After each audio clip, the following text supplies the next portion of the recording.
Bonjour à toutes et à tous et bienvenue pour ce nouveau gros récap de la LCK 4e semaine et une nouvelle opportunité d'analyser, d'observer, de discuter et de résumer bien évidemment tout ce qui s'est passé dans la meilleure ligue du monde.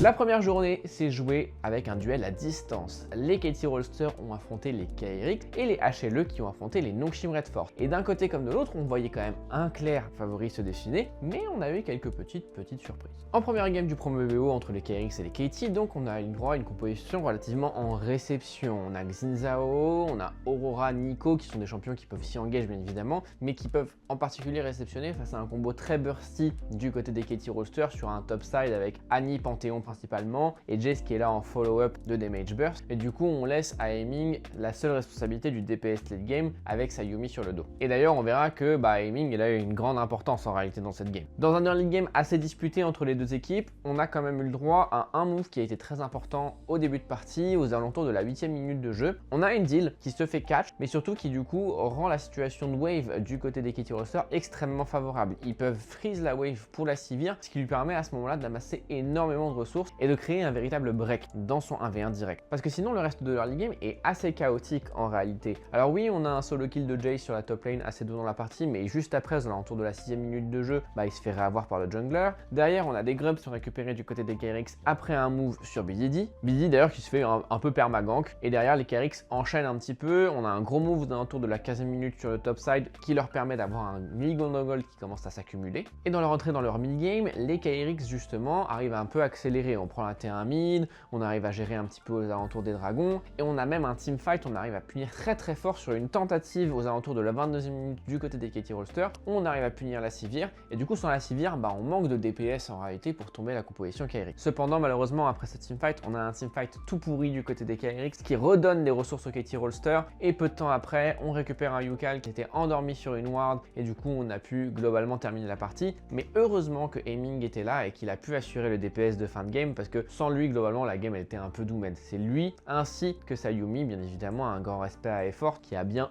toute la game et même tout le BO, puisque juste après c'était Seraphine et qui lui a permis de récupérer la victoire. En game numéro 2, du coup, j'imagine une petite frustration du côté des KRX, mais les décisions en draft ont été quelque peu curieuses. Au niveau des bans, on a des décisions un petit peu étranges, qui fait qu'on laisse une Orianna au niveau du first pick. Derrière, on répond forcément avec un Nocturne, un peu par dépit, parce que tu veux pas laisser le Orianna Nocturne. En face, également, on récupère pour les KT Rolster le H Seraphine, et on a une Vayne top pour counter Ragnar, alors que du coup, on a un last pick Corki du côté des KRX, tout pourri, avec lequel on sait pas quoi faire, et qui malheureusement, du coup, donne une draft un peu difficile à jouer. Et en game numéro 2, justement, les KRX n'ont pas eu beaucoup de chance. Les KT ont trop largement dominé leur sujet. Malgré des tentatives très agressives du côté du bot side des KRX en particulier, on a d'abord un first blood qui est récupéré par le Trundle de Cuz, qui a été l'un des maîtres à jouer du début de partie. Au niveau du bot side, on a récupéré un 2v2 kill du côté du Corki, certes, avec également l'aide de Nocturne pour le deuxième, mais ça a été clairement insuffisant. Au mid, Yukal se fait avoir une fois à la 10e minute de jeu,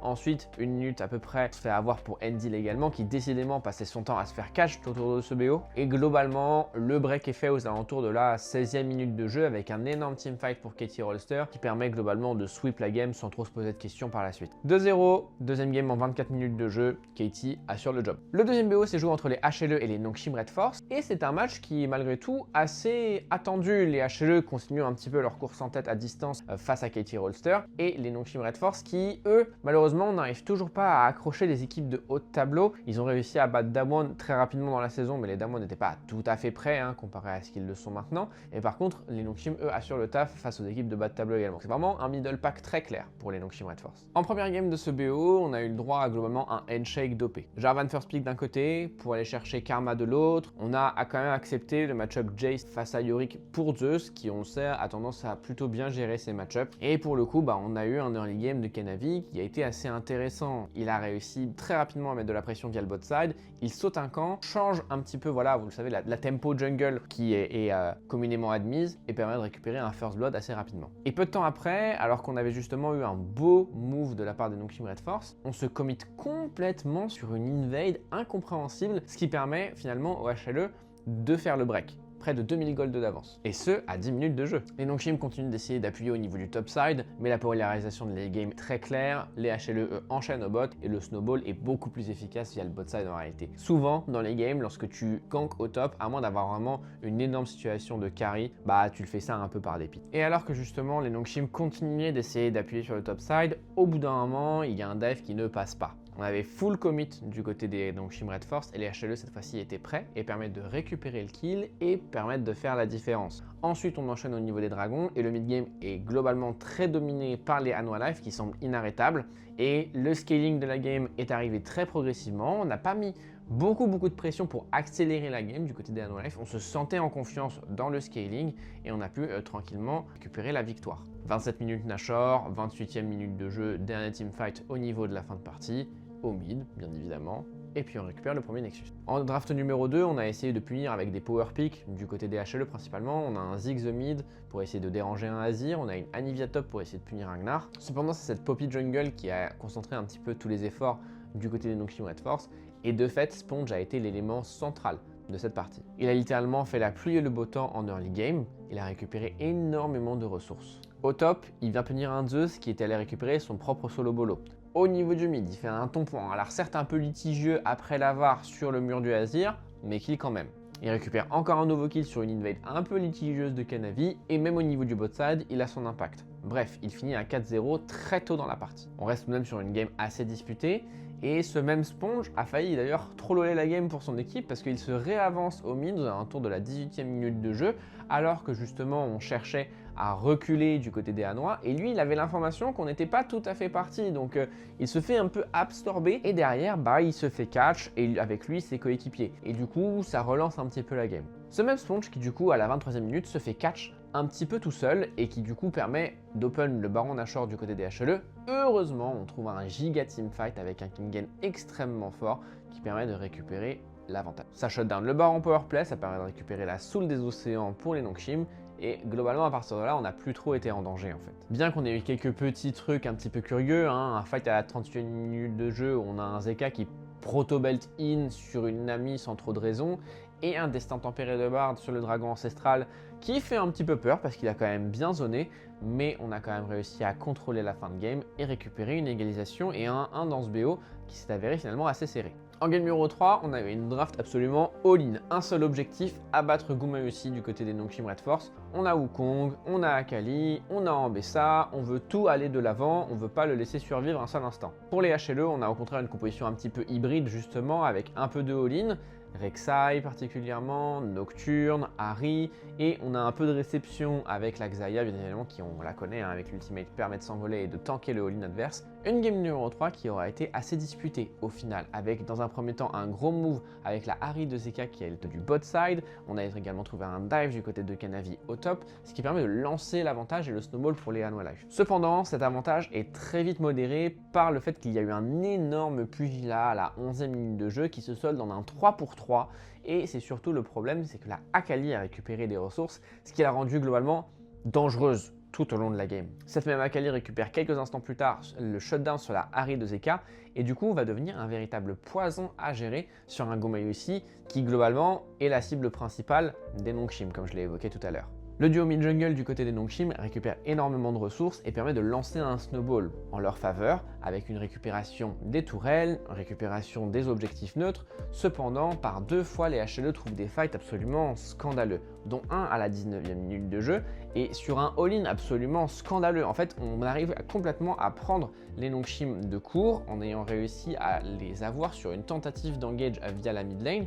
Ils s'avancent turbo all-in et du coup on arrive à les prendre à contre-pied et on n'est pas prêt pour aller jouer le teamfight. On les joue sur les propres conditions des Nongshim. Ils se font avoir par un all-in alors qu'eux-mêmes veulent all-in les adversaires. Ça permet de récupérer un Nashor et du coup de tanker un petit peu les adversaires. Derrière, on arrive à temporiser un petit peu la partie et on refait un même all-in aux alentours de la 30e minute de jeu. De la même manière, à peu de choses près, on arrive à agresser avant que les adversaires ne puissent vraiment le faire. Bravo également à la Lulu de Delight qui a trouvé un pixel ultimate sur Gumayusi qui annule le all-in de la Akali sur ce dernier teamfight qui aurait pu être un petit peu dangereux. 2-1 finalement du côté des HLE qui s'assure quand même voilà, la place juste derrière les Katie Roasters qui sont voilà, toujours invaincus. Mais on a eu quand même quelques petites frayeurs face à des Nongshim qui ont montré qu'ils avaient un petit peu de réserve. La deuxième journée avait normalement deux favoris assez nets. Damwon contre Bro, bien évidemment les Damwon, et les Gen.G contre les DNS. Normalement les Gen.G auraient dû largement l'emporter également. Mais on a eu quelques petites surprises au cours des deux BO. En game numéro 1, on a quand même eu un vilain Varustop en blind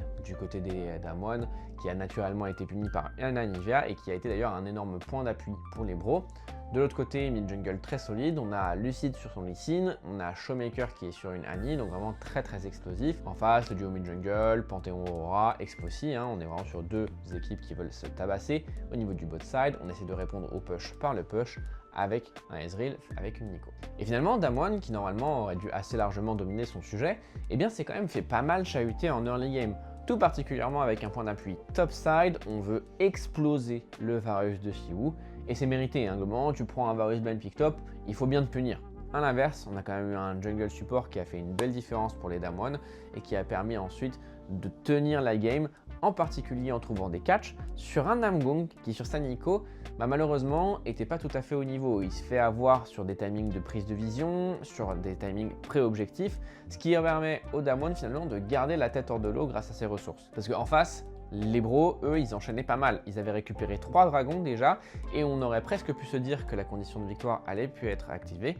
Cependant, le fight à la 29e minute de jeu a été celui qui a scellé le destin de cette partie. Et tout se joue sur un mauvais positionnement finalement des Bros qui laisse un petit peu l'entrée aux Damwon.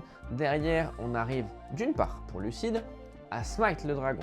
Ensuite, on colle sur la Anivia, on se resitue sur le Panthéon. On s'extrait avec le Lee Sin sur un dashward pour enlever l'ulti Nico, pour ensuite recoller sur la Anivia, tout en trouvant un kick qui sert le Panthéon à ses coéquipiers. Et d'ailleurs, sur ce teamfight absolument fabuleux du jungler des Damwon, on vient récupérer ensuite le Baron Nashor et terminer la game. Et peut-être qu'on aurait pu se poser quelques questions sur les Damwon, mais ils ont très vite fait taire tous nos doutes avec la game numéro 2. Au niveau des drafts, très simple, très straightforward du côté des Damwon. Draft Ahri Jarvan, on est là pour accélérer et avancer dans le 2v2 mid-jungle. Au niveau du bot side, on se fait un petit peu plaisir avec ce Aphelios Thresh, mais ça a été plus des observateurs dans la game que vraiment les principaux acteurs. En face, on a essayé de comboter un petit peu, on a quand même le Sage Yone pour essayer de jouer le 2v2, on a également le Rumble pour combiner avec l'ulti Yone, mais enfin, il n'y a pas eu de suspense. Globalement, énorme snowball du côté du mid-jungle, on récupère des kills, on récupère des dives, on va chercher surtout en particulier un snowball via le mid pour éclater le bot side en fait. Jarvan récupère un double au bot, ensuite on retrouve un dive et globalement la partie explose quasiment à la 8e minute de jeu au niveau du héros de la faille. On snowball tellement fort que Showmaker se permet de récupérer un Magi assez vite avec sa Ahri et on termine la game en 25 minutes de jeu avec quasiment 17 000 gold d'avance. Globalement, il y avait une équipe qui était meilleure que l'autre, qui a juste snowball via des champions qui étaient agressifs, et puis ciao, bonsoir. Le deuxième BO, c'est donc joué entre les Gen.G et les DNS, et autant vous dire que la game numéro 1 nous a aussi fait poser quelques questions. On a d'un côté une draft front-to-back assez classique avec le H Seraphine pour les DNS, enfin on connaît le topo bien sûr. De l'autre, on veut jouer un petit peu avec du poke, de la long range, avec un Ziggs d'une part, et un petit peu de flank avec le Gnar de Kin. Et bon, de fait, l'early et l'entrée dans le mid-game était relativement cohérente du côté des Gen.G. On a une avancée progressive avec un avantage en gold léger mais une domination assez claire, également au niveau des objectifs, mais tout de même l'avantage en gold est tout de même léger. On n'a que 2000 gold d'avance à 20 minutes de jeu face au dernier de la ligue. Heureusement, on arrive quand même à réaccélérer un coup autour de quelques erreurs de positionnement adverse, mais de fait, les Gen.G se mettent en danger. Il y a un teamfight un peu pourri à la 26e minute de jeu qui permet de récupérer le Nashor pour les DNS. Ensuite, aux alentours de la 30e, on redonne un teamfight un peu tout pourri qui permet aux DNS de récupérer le contrôle de la game, quasiment. On était plus qu'à quelques K-gold de retard, alors qu'ils ont une compétition qui scale très bien. H Seraphine, c'est trop fort. Et tout ça pourquoi? Parce qu'on ne respecte pas ces conditions de victoire. C'est-à-dire que quel est le rôle de la composition des DNS? C'est de jouer un front-to-back. H, Xin Zhao, Seraphine. On connaît, c'est très simple. Et qu'est-ce que décident de faire les Gen.G? Ils engagent le Xin Zhao, comme ça, en front, Et bien évidemment, qu'est-ce qui se passe? Le Guinzhao il tank, Guinzhao il permet de relancer le fight, et derrière on a le teamfighting qui est favorable du côté des DNS parce que ils ont juste à cliquer droit vers l'avant en fait. Heureusement, aux alentours de la 36-37e minute de jeu, enfin on a le teamfight gagnant du côté des Gen.G. Mais franchement, on a du mal à comprendre pourquoi c'est si difficile à appliquer. Est-ce qu'ils respectent pas leurs adversaires? Est-ce qu'ils ont peur? Est-ce que l'arrivée post-first stand les met toujours autant en difficulté? On le rappelle, Gen.G est une équipe qui n'a pas changé de joueur depuis l'année dernière, ils ont juste changé de coaching staff avec l'arrivée de Ryu qui remplace Coach Kim. Donc qu'est-ce qui les perturbe à ce point finalement? Rapidement pour débrief la game numéro 2, on a quand même eu une game assez maîtrisée du côté des Gen.G, même si elle a mis du temps à vraiment se dessiner, on a mis du temps à trouver le snowball, on a mis du temps à récupérer la victoire. Surtout que en face, on est encore une fois sur un adversaire qui est censé être très largement à leur portée. Vous vous souvenez, on parlait de 25 minutes et 17 000 gold d'avance du côté des Damwon face aux Bro.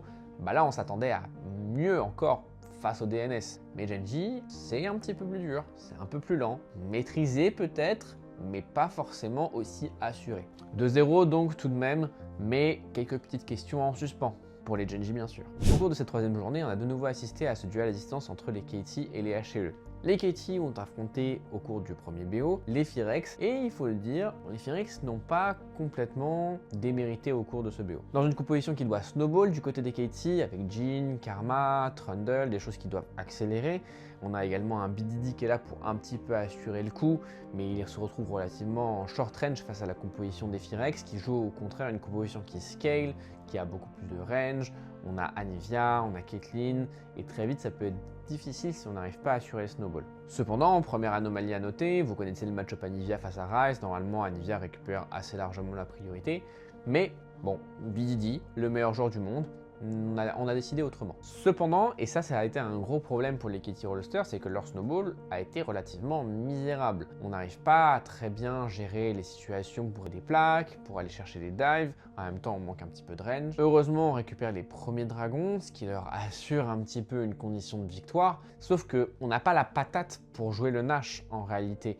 On a besoin à minima des 3-4 items pour BD avec l'actualiseur, mais de l'autre côté, Jhin, on sait, c'est pas une folie pour jouer l'objectif. Finalement, on fait quelques erreurs du côté des KT Rolsters, ce qui permet aux Firex de revenir dans la partie et de rendre la situation beaucoup plus difficile pour les KT Rolsters, en particulier sur le fight autour de leur 4e dragon, où globalement ils floppent pas mal tous ensemble. On n'arrive pas à récupérer la soul, le scaling du côté des Firex s'installe définitivement et rend toutes les choses beaucoup plus difficiles. Mais c'est de BD qu'encore une fois viendra la lumière.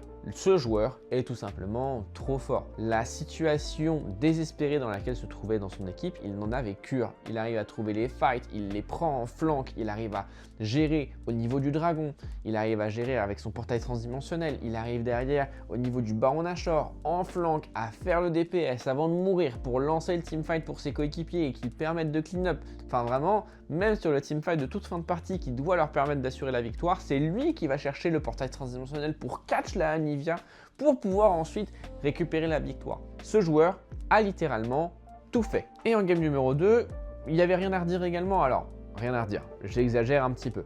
On a de nouveau une composition très bursty du côté des KT que vous connaissez bien, c'est un jungler agressif, ici c'était Jarvan, un peu plus tôt dans la semaine c'était Panthéon, Annie au niveau de la mid lane, et on a le Jace au niveau du top side.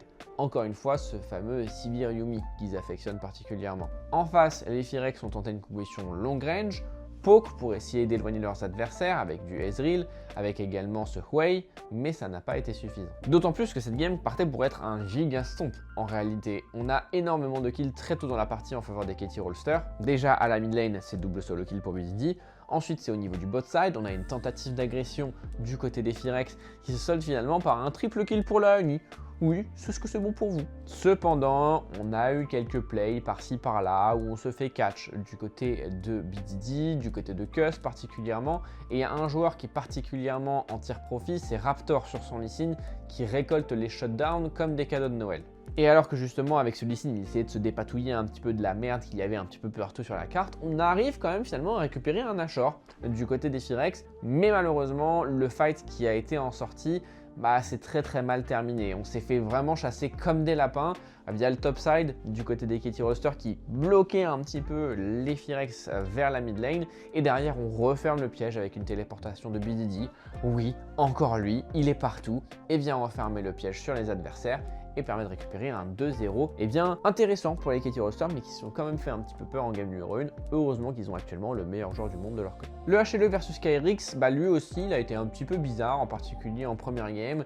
Des HLE qui jouaient une composition qui voulait snowball via la Caitlyn bot side particulièrement, et on avait également le Panthéon Rise qui est une composition qui, alors en very early peut essayer de trouver des catchs, mais c'est surtout à l'entrée des ultimates qu'ils essayent de trouver la différence. Mais de fait, il n'y a pas eu tant de snowball que ça du côté des HLE, qui du coup tranquillement ont pu récupérer voilà, un petit lead de 1k gold et demi, 2k gold, mais en échange de tous les objectifs neutres de la partie. Les grubs c'est ciao, les dragons c'est ciao, et du coup on se retrouve un petit peu limité dans les moyens de snowball pour les HLE. Et c'est là où on sent le talent d'une grande équipe, c'est qu'ils ont réussi à prendre leurs adversaires de court avec un excellent timing Baron Nashor aux alentours de la 23e minute de jeu, qui a littéralement stun les KRX. Parce que passé ce timing au niveau du Baron Nashor aux alentours de la 25e, eh bien leurs adversaires, ils étaient complètement off tempo en fait. On n'était plus tout à fait au bon moment pour jouer les fights, du coup on les remporte pour les HLE, on n'est plus tout à fait au bon moment pour récupérer les objectifs, les HLE les récupèrent, et franchement, ça fait la différence, et du coup, globalement, passé ce timing Nashor, on n'a plus jamais lâché la bride. Ça a été vraiment le timing absolument clé. Fight remporté par les KRX, légèrement, derrière on a un reset, bam, on arrive à trouver la fight pour s'infiltrer du côté des Hanois, Baron Nashor, et à partir de là, ça a été un petit peu comme sur une autoroute. En game numéro 2, par contre, voilà, on n'a pas laissé place à plus d'hésitation. Wombo combo d'ultimate du côté des HLE, Miss Fortune, Rel, Nafiri, bref, Presser compo. En face, on a essayé de jouer un petit peu la range et le poke, avec un Jin Karma toujours, mais ça ne s'est pas très bien passé du tout. Et encore, on a eu un early game du côté des HLE un petit peu bizarre, avec des invades un peu dégueux qui donnent un peu de ressources au trio bot side, mais pas que ça ait vraiment eu d'importance. Particulièrement parce que dans le mid-game, les HLE encore une fois très bien joué la carte. On prend les plaques, on prend les tours, on prend les objectifs, on arrive à très bien rotate autour des waves. Et en fait, ça a aussi été une marque de fabrique de leur côté au cours de ce BO, c'est qu'on a été meilleur sur la position de carte, ce qui leur a permis de récupérer pas mal de ressources. Ce fameux snowball qui s'est globalement terminé sur un énorme teamfight de Delight et de Sarel autour du dragon à la 23e minute de jeu, qui globalement fait exploser la game. Très gros BO du côté des HLE et les Katie Rollsters qui continuent toujours leur pleine bourre. Bref, les deux numéro 1 et numéro 2 de la LCK qui continuent de maîtriser leur sujet. Cette quatrième journée aura vu les T1 affronter les bros dans leur arène à Incheon. Le T1 Homeground a eu lieu, 15 000 personnes, énormément d'ambiance bien sûr, du grand spectacle, et j'imagine que c'est pour ça que T1 a décidé de faire n'importe quoi au cours de ce BO face aux bros. C'était pour rester dans le spectacle, pour chauffer la salle, n'est-ce pas? Non, parce que ce BO face aux bros, ça a été probablement l'une des plus grosses clown fiesta qui m'a été donnée de voir. La journée de samedi, en termes de League of Legends, avec le LALCK et le LEC juste derrière, on a eu le droit à vraiment du très haut niveau. Hein. Les deux compositions avaient une identité de draft assez intéressante qui se jouait beaucoup autour du pick-up et avec des teamfights qui n'étaient pas forcément excellentissimes.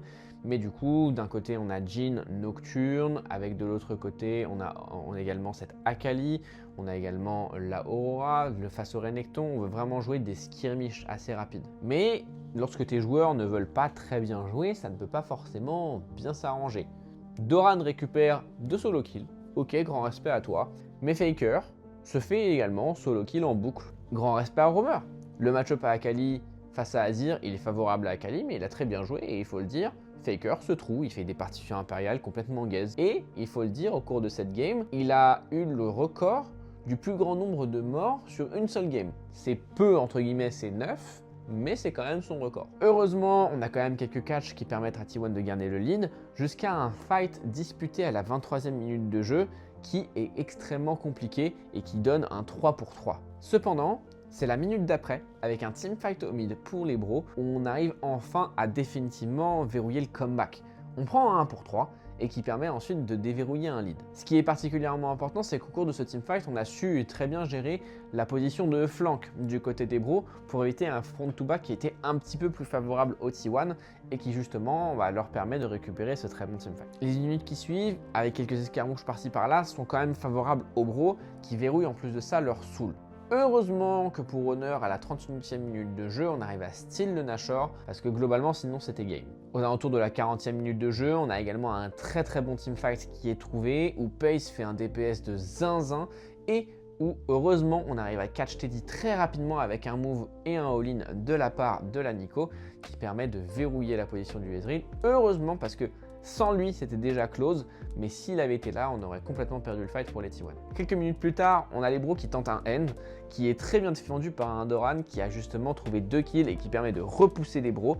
Et peu de temps après, juste après le fight au niveau du dragon ancestral, c'est les T1 qui retentent un end et qui cette fois-ci arrivent avec un full focus Nexus qui se joue à une dernière auto-attaque de Faker auquel il restait à peine une centaine d'HP. Ça se joue à rien, c'est une folie absolue. La game numéro 2 aurait pu être aussi plus facilement contrôlée parce qu'en réalité, on a une composition qui a assez bien marché du côté des T1. On joue pas mal la range, particulièrement au niveau du bot side. Caitlyn, Morgana, vous connaissez le combo. Cash, trap, hop, t'es mort. Au niveau de la mid lane, on a récupéré la Anivia de Faker. C'était dur à la tanker. Et en face, on joue un très gros combo de teamfight avec Miss Fortune, Leona, Annie. On est là pour le burst, on est là pour one-tap les adversaires s'ils sont à leur portée. Et de fait, encore une fois, ce Caitlyn Morgana a très bien contrôlé le début de partie. On a un 2v2 kill dès la 8e minute de jeu. Quelques instants plus tard, à peine, on récupère la T1 bot. La Caitlyn est à 2000 gold d'avance à elle toute seule, c'est un peu ridicule. Cependant, Faker, encore une fois, a décidé de troll la game. Il se fait catch à la 14e minute de jeu, puis il se fait catch à la 16e minute de jeu, alors qu'il est seul, sur un side, dépourvu de son flash, je sais pas ce qu'il fait. Peu de temps après, aux alentours de la 22e minute de jeu, on a un teamfight abominable du côté des T1, qui malheureusement ne protège pas assez bien la position de leur Caitlyn, et du coup ça permet de récupérer énormément de ressources pour les bros. Juste après, on a Doran qui TP un peu au milieu de nulle part. De fait, c'est un move un peu trollesque, mais ça évite aux adversaires de prendre le Nashor. Donc, I guess, ça se joue. Mais la suite de la game, globalement, on s'échange pas mal de cadeaux. C'est assez crade. Alors qu'on avait complètement récupéré du poil de la bête sur un double catch au niveau d'abord des Raptors sur Miss Fortune et sur Leona, et ensuite sur le mid-jungle adverse, ce qui permet de récupérer le Nashor.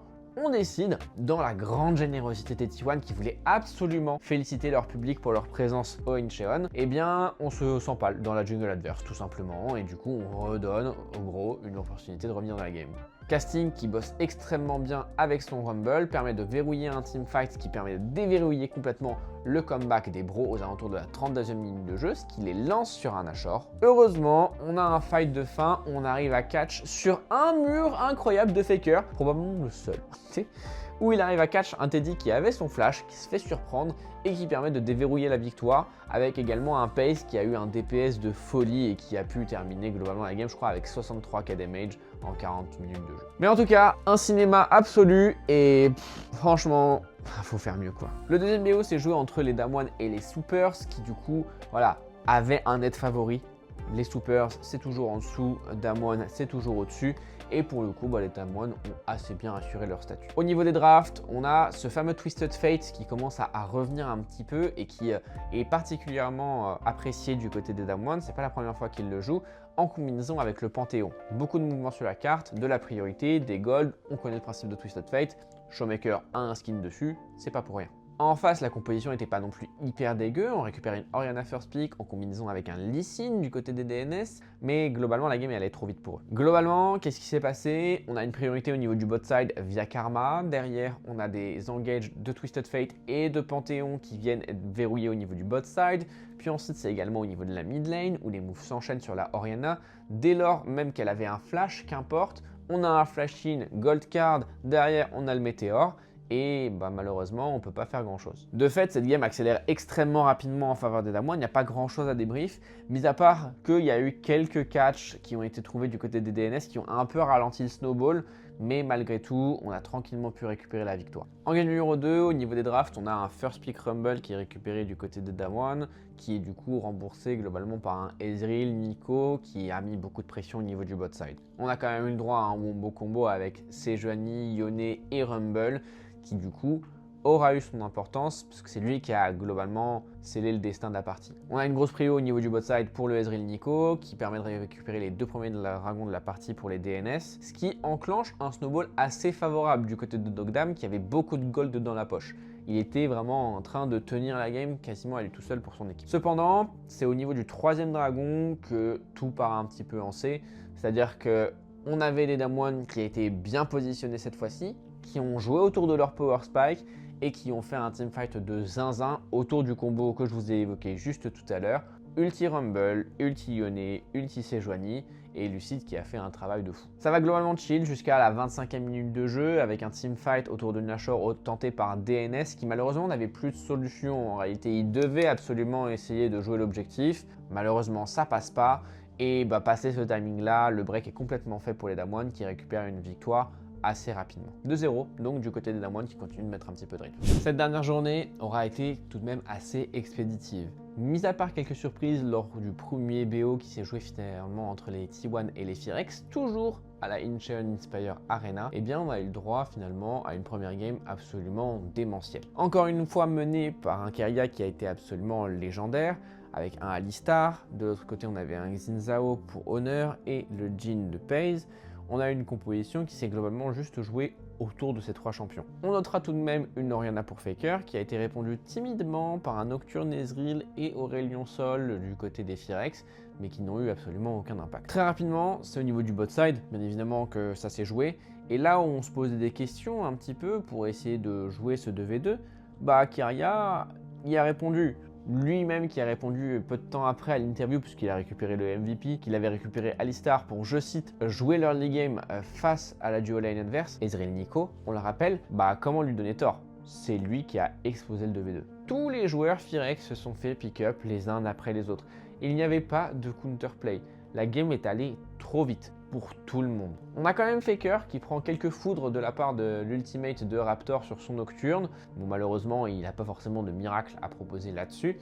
Et au niveau du topside, Doran aura quand même eu le mérite de prendre un match-up assez bien face à un Yorick où il a tenu la lane assez largement, même s'il s'est bien évidemment saupoudré d'un petit trolling avec un all-in loupé sur le Aurelion Sol, mais qui n'a pas eu d'importance. On rentre directement dans la deuxième game, et pour le coup, celle-ci, elle aura été extrêmement polarisée. D'un côté, on a une composition qui est assez all-in, orientée de 2 assassins, un mid-jungle, Akali, Naafiri, qui aura été un très gros problème pour la composition des T1 qui s'orientait autour d'un Azir au niveau de la mid lane, mais surtout, et c'est ça qui faisait le plus rêver, d'un Caitlyn et la fameuse Lux de Keria. Et de fait, en early game, on aurait pu très probablement, un peu comme ce qu'avait proposé Keria la semaine dernière, ping le reste de la map pour savoir ce qui se passait, parce que globalement, au bot, aucun problème.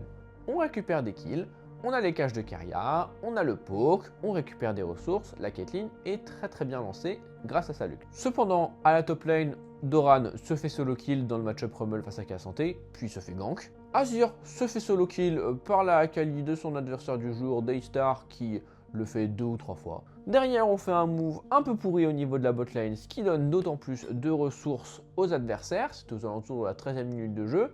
Et du coup, la Caitlyn, globalement, elle est toute seule dans la partie. 2500 gold dans son match-up direct, pas de problème. 3 as de la game est derrière. Surtout qu'on sent un petit peu le tilt arriver du côté des T1. On a un premier move où on tente de punir la Akali, ça se retourne contre eux. La minute d'après, on veut repunir la Akali, ça se retourne contre eux. Bref, quand est-ce qu'on apprend la leçon en fait? Il commence à arriver à 8 kills, je crois, Daystar à un moment. Heureusement, on arrive à trouver quelques ressources ponctuellement. On a la Keria de Lux ou la Lux de Keria au choix qui font un move de ouf au niveau de la mid lane, fight à la 18e minute de jeu. On a Pace qui est un petit peu coincé entre sa T1 et sa T2 au niveau de la mid lane.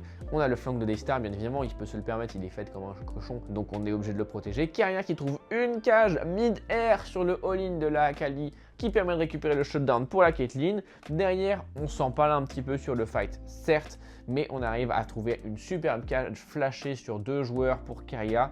Malheureusement, on n'arrive pas à très bien concrétiser, FaZe étant globalement out. Quelques minutes plus tard, à la 23e minute de jeu, on a Fox qui récupère leur premier baron Nashor, ce qui rend les choses un petit peu plus compliquées, mais heureusement pour les T1, on a réussi à temporiser le all-in adverse parce qu'on a décidé d'y aller vraiment frontalement, flash, ulti dans tous les sens pour essayer de rattraper les T1 qui étaient en train de s'enfuir.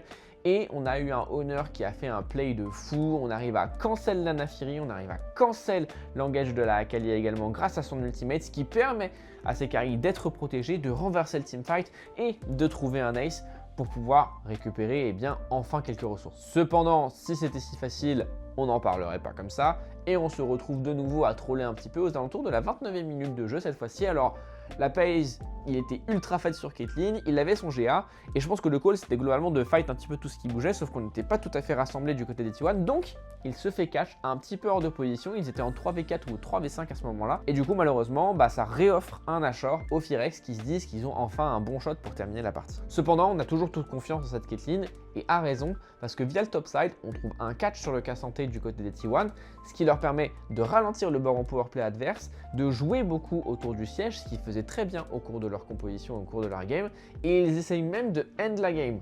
Heureusement pour les Fox, on a des Stars qui arrivent à trouver un one tap sur la Caitlyn, littéralement, c'est ridicule, ce qui permet de shut down cette tentative de end et de repartir sur un statu quo. Malgré cette explosivité, on sentait donc, comme je le disais, que la range était très favorable au T1 et que la situation commençait à être un petit peu difficile malgré les all-in des Phyrex. Finalement, c'est un dernier teamfight aux alentours de la 36e minute de jeu qui arrive et vous noterez, voilà, on est quelques minutes plus tard après le respawn du GA. Il est revenu pour Paze et du coup, présomption de skill, je suppose qu'il a voulu bait avec son GA, ce qui a donc forcé les Fox à all-in et ils se sont complètement empalés parce que ils ont consommé tout leur CD sur la Kate, timing GA, derrière Faker avait récupéré son 4e item, le Rabadon, on a pu clean up avec également un Rumble de Doran qui faisait extrêmement mal et du coup derrière on trouve un ace et la victoire 2-0. Franchement, c'était un petit peu plus dur cette deuxième game, mais la performance était quand même beaucoup plus satisfaisante que la veille, donc on prend. On notera également que Keria prolonge jusqu'en 2029. Merci my goat. On reprend ses émotions sur le deuxième BO qui s'est joué entre les Genji et les Nongshim Red Force. Un BO qui aurait pu être intéressant, Nongshim étant toujours à la recherche de victoires face au haut du classement, mais les Genji se sont avérés un tout petit peu trop gros poisson pour aujourd'hui. On va très rapidement passer sur ce BO parce que de fait il n'y a pas grand chose à en dire. Nongshim s'est fait globalement outplay en réalité. Une première game où la draft est orientée autour de combo teamfight d'un côté comme de l'autre. Pour les Nongshim, on joue autour de Yonara, Azir, voilà, 5v5 heavy late game, et de l'autre on a plutôt une composition bursty avec Annie qui joue avec un Jhin, on a également le Sion de King qui a été extrêmement dangereux et menaçant et qui a bloqué bien évidemment leurs adversaires. Les Genji voulaient jouer vite, ils voulaient jouer l'early game et ils ont eu un early game qui justement n'a pas été hyper mirobolant, mais qui s'est vraiment déverrouillé aux alentours de la 15e, 20e minute de jeu. Parce qu'ils avaient accusé un petit peu le coup en termes de ressources à ce moment-là, mais sur ce teamfight à la 19e minute de jeu, eh bien,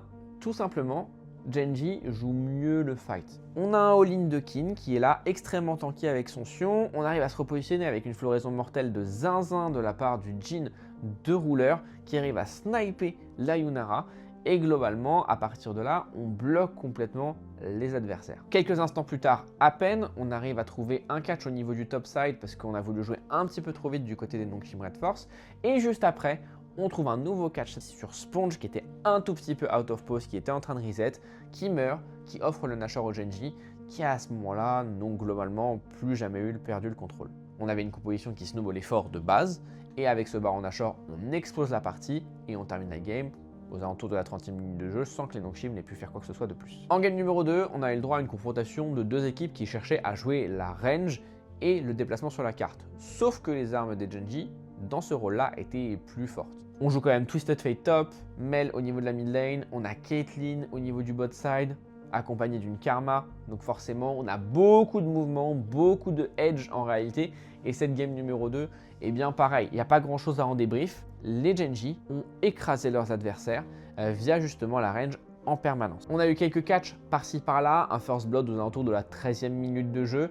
Mais derrière, surtout, c'est au niveau des objectifs où on arrivait à poke. Les Nongshim sont obligés de reculer. On essaye de all-in pour les Nongshim. On se fait renvoyer l'ultimate de la Nami grâce aux aides de la Mel. Bref, on était en train de courir après ses adversaires tout du long. Il y a un seul vrai gros fight aux alentours de la 23e minute de jeu, je crois, mais qui globalement ne laisse place à aucun suspense. Genji a mieux joué sa composition, avait une meilleure composition pour justement exécuter autour de cette full range et ont globalement récupéré la victoire. On enchaîne les Drake, on enchaîne les objectifs. C'était juste free. On termine donc cette semaine de LCK sur un Katie roster qui trône toujours en tête de la Corée avec 8 BO gagnés contre 0 perdu. Juste derrière, on a les HLE qui tiennent encore un peu la bourre. Genji, T1 et Damwon sont là et essayent de raccrocher le wagon même s'ils ont quelques games de retard. Et on a commencé à avoir un petit gap sur la toute fin de classement, Super, Spherex, KRX qui malheureusement sont à la traîne. C'est tout pour aujourd'hui. J'espère que le contenu vous a plu. N'hésitez pas à vous abonner, que ce soit sur YouTube ou sur mes autres plateformes. Vous avez tous les liens en description. Et moi, je vous dis à la semaine prochaine pour un nouveau récap. Tchuss!